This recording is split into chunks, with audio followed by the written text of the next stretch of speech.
উট, যে একসময় মরুভূমির উত্তপ্ত বালির উপর দিয়ে হেঁটে চলত, তাকে দেখলে মনে হতো যেন সে এক চলমান জাহাজ, যা মরুভূমিতে উতাল ঢেউয়ের উপর দিয়ে অবলীলায় পথ খুঁজে নিচ্ছে।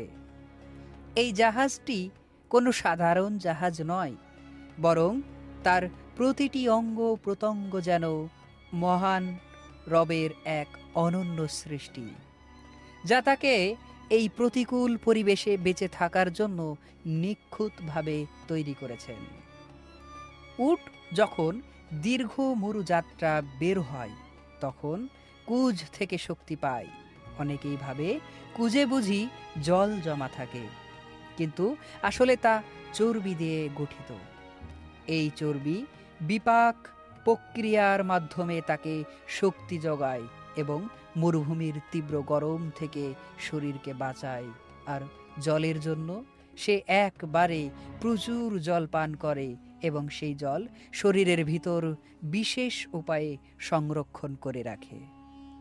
তার লোহিত রক্তকণিকাগুলো এমনভাবে তৈরি যে প্রচুর পরিমাণে জল শোষণ করতে পারে।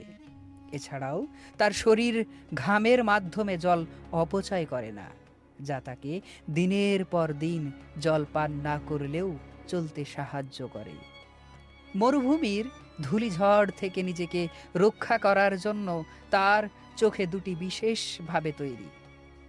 তার চোখের উপর দুটি করে চোখের পাতা এবং লম্বা লোম থাকে, যা যেন এক প্রাকৃতিক পর্দা। এই পর্দা ধুলোকে চোখে প্রবেশ করতে দেয় না।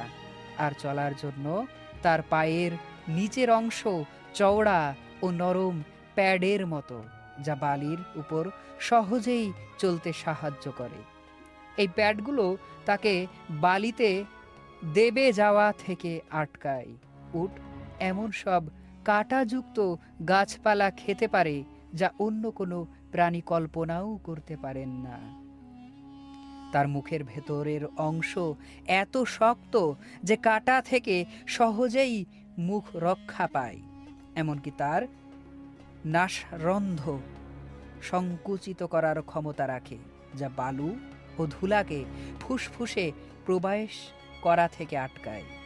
এভাবে উট তার প্রতিটি অঙ্গের নিখুঁত সমন্বয়ের মাধ্যমে মরুভূমিতে টিকে থাকে। এই প্রাণীটি দেখলেই সত্যিই মনে হয় সৃষ্টিকর্তা প্রতিটি জিনিসকে তার পরিবেশের জন্য কত অসাধারণভাবে তৈরি করেছেন।